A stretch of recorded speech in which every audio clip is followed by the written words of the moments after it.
пикир тууганы сурап атат, негизи кандай майрам болсо да аянтты өткөн атат деп. Бүгүн келип жана орус украинский ким эле жана Анли Лорак деген ырчысы бар эле го, ошонун майрамы болот деп чыгып атыптыр да. Мисалы үчүн рекламасы.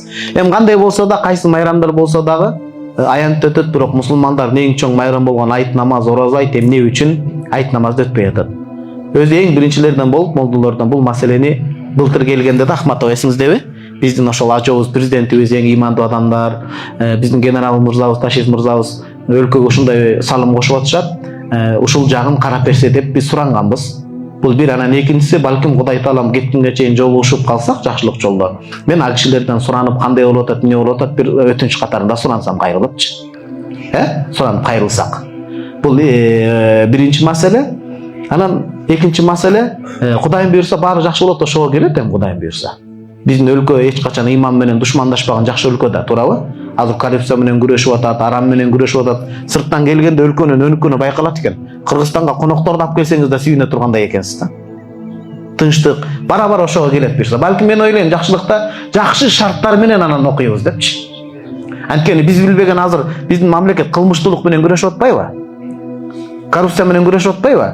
Балким ошолор бир иреттеле орунга келсе, адамдар коопсуз абалда, бейкуттукта жакшы чымырканып туруп намаз окуйт депчи. Анткени биз билбеген менен мамлекетибиз жөндөн-жөн чечим чыгарбайт. Балким канча кара күчтөр бар азыр. Канча деген мусулмандар жардырыйм деген агымдар бар. Алар мага да чыккан, чубаксыз айтса таң калдым эле, бирөө келип айтса, азан айтылат экен, бир мүнөт азыр. Мону сөзүн бүтүп алайын.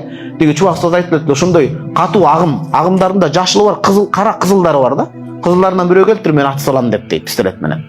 Мага да Египетте жүрсөм бирөө WhatsApp ошентип жазыптыр да. Кыргызстанга келсең атып кетем депчи. Эми ал өмүр корккон демде, ар бир башка бир өлүм бар, биз болду. Мен келинчегиме айткам, эртең бир нерсе болуп кетсең, ыйлап кыжалат болбо, анткени мен өмүрүмдү, ден соолугумду же дин жолуна сайгам башымды депчи. Бул жол ошондой артка чегине турган жол жок. Бул жолго коркоктор келе албайт туугандар. Башыбызды сайганбыз. Балким биздин мамлекет ошондой туура эмес радикалдар менен күрөшүп, бүгүнкү күндө жана жаңылыктардын көрсө өлкө саткандар күрөшүп бир коопсуз абалга алып келип, анан ошол нерсени кылабыз деп атат. Өкүм чыгарган жок да, ачыктан ачык болду, окулбайт деген сөз жок да. Дуба кылып туралы, туурабы? Азан айтылсын, улантабыз. Айт намаз аянтта окулат туугандар. Раматылык чубак устазыбыз күйүп кеткен го байкуш кайран киши. Мен өзүмө милдет катары сезем, ар бир сабакта чубак устазды эскерүүнү. Жок дегенде бир ирет, анткени бул ошол шүгүр келтирүү болот. Ата бабаларыбыз айтат, бир ичкен кудугуңа бир жерден бир дамсызсаң 7 рет салам берип өт дейт. Ошого ман ичкен кудугуңа түкүрбө дейт. Диндеги атабыз Байкуш Раматылык устаз, биз 11 классты бүтүп Ислам университетине келгенде, 1-курс аяктап атканда устаз мугалим болуп келип калды, фатва бөлүмүндө иштеп аткан, эми исламский кирейин деп аткан. Эмне айлык дейсиз? Жарган молда адам эмне айлык алат эми жарган? Өзү үй бүлөсү жаңы отурукташкан, үй шарты ордуна келе элек, бирок бизди окутуп, студент өзү башынан өткөн, биздин курсагыбызды кампыйтып тойгузуп, самса жана башка нерсе менен анан сабак берет эле байкуш.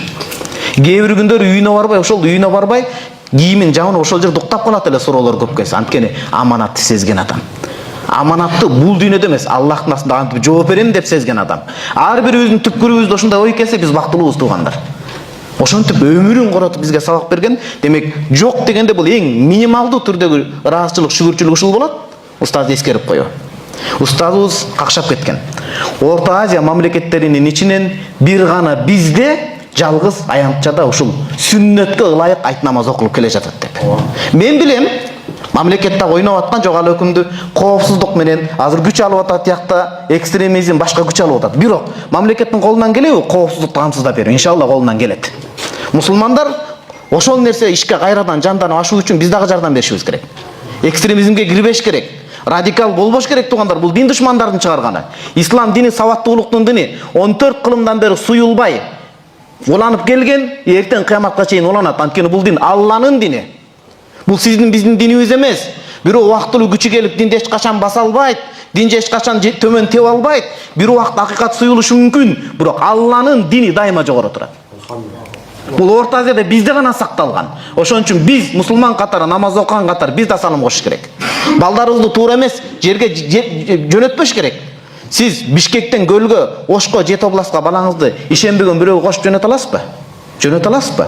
Акылы жайында болгон адам жөнөтпөйт. Эмне үчүн илимде карап жөнөтпөйсүз сиз? эмне үчүн акыйдасына, мазхаб карманганына, илимге, акыйкатка дал келгенине каралбайт. Ошон үчүн мусулмандар катары биз дагы ошол коопсуздукка, мамлекетти сыйлаганга, үммөттү сыйлаганга ынтымактуулдук атпаңы салым кошолу. Өз кезегинде буюрса мен үмүт кылам, иншалла мен үмүт кылам. Кудайым буюрса, алдыңкы айт намазда бизде айт намазды окулат кайра деп. Анткени бул Орто Азияда кармалган багыт болчу. Коопсуздук сакталуу менен биргеликте Кудайым буюрса. Сөз мына ушул жерден чыгып атат. Пайгамбарыбыз саллаллаху алейхи вассалам айт намазды окуп бүтүп кетип бара жатып деген сөз. Мен жөндөн жөн айтып аткан жокмун бул маселени. Айтып коюш биздин милдет туган.